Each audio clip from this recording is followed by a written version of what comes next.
Hello and welcome back. In this lecture I want to talk about installing the required software for the class.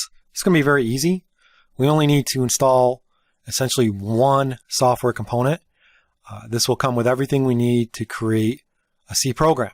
And what we're going to be installing is an integrated development environment called CodeBlocks. Blocks. I do want to tell you a little bit about this program, this IDE. It's really useful. We're going to download it. I'm going to go through the process of installing it. But some of the highlights of CodeBlocks are its cross-platform. And that's one of the main reasons I chose it, as well as it being very user-friendly. It will run on Linux, it will run on a Mac, and it will run on Windows. And it's very easy to install. So you can use this integrated development environment to create and write your C programs and run your C programs on any of these operating systems. The actual IDE, the integration development environment, is written in C++. So you don't have any, it runs very fast, it's very efficient. You don't have any proprietary libraries you have to download. The compiler that it's going to use is this MingWin compiler. This is like a Cygwin compiler that comes on Windows. We're going to be doing all of our examples on Windows, but it's going to be seamless because the same IDE can be used on any other platform. But it is very user-friendly, very easy to use, very fast. It's a typical IDE where you can create projects and do nice things. The other reason I chose it is, besides it being very lightweight, it also has a debugger, which we're going to go through in a whole other section. But this will be helpful when we need to find and fix our errors in our code. You can do basic debugging techniques. It also supports this integrated development environment common features of most IDEs. So things like syntax highlighting. It also allows for code completion, which makes it much more efficient to write code. These concepts will become more clear when we start writing our code. But this is the IDE that we're going to use, and it's very useful and very nice and user-friendly. Now, to download it and install it, we have to bring up a browser and we have to go to codeblocks.org. Very simple.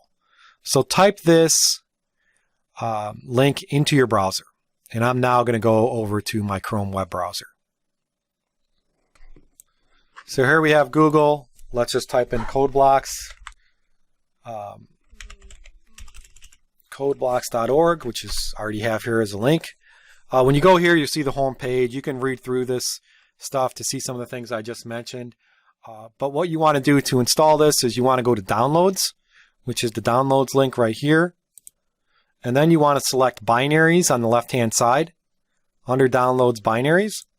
And then depending on where you're installing, if you're installing on Linux, or you're installing on Windows, or you're installing on Macintosh, you want to select the correct executable. So here, since we're doing Windows, I'm going to select the correct one here. But if you are doing Linux, you just go to the one that you want to select. And for Linux and Macintosh, they usually come as tar files, and you can just extract them. If you need help doing that, you can always ask questions in class. But it's very basic, and it's pretty much explained here as well. But for Windows, what we want to do for Windows, we want to select CodeBlocks that comes with our compiler. So what we want to do is we want to select the fourth option here, CodeBlocks whatever version 16.01 mingw-setup. So what this is going to do is it's going to download and install Ming compiler, Cygwin compiler for you, and it's very basic. So you'll want to select this option. And to download this, we just have to double click on the repository, either sourcefuge.net or FossHub. So we're going to double click for sourcefuge.net. This will automatically start the download in a couple seconds. If it doesn't, you can select a direct link, but it will ask you where you want to download. And I'm just going to download to my downloads directory, and you notice it's going to be an executable file. So once you download it, we're going to need to click it. But you want to hit save to download it. Now, the executable file is about 79 to 80 megs, so it may take a few minutes to download. But once you have it downloaded, you then want to execute the setup. So now I'm going to transition back to my Windows Explorer to show you how to run the executable. Now I'm in my downloads directory. I'm going to double click what I just downloaded, which was my exe, CodeBlocks exe. I'll double click that, and that's going to run a little wizard that's going to run a little wizard that will allow you to install code blocks. The first screen you're going to see is this one. It's going to go through the installation of code blocks. You can just hit the next button.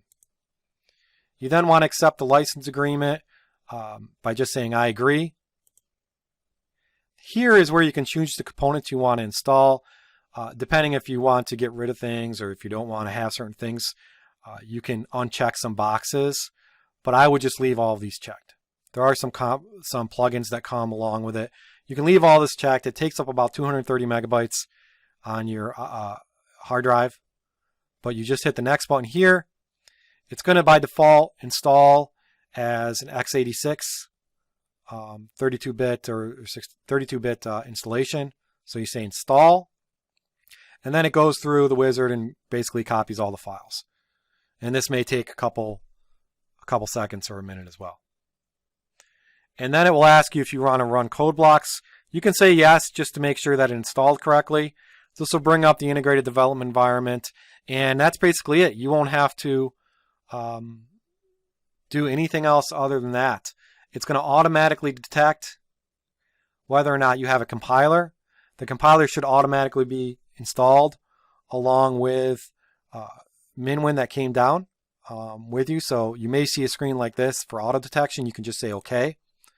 Otherwise, it's going to find it, and you're going to see your startup screen, and you're going to see your development environment. And that's all it takes. This is all the software that we need that is going to allow us to write and run our C programs.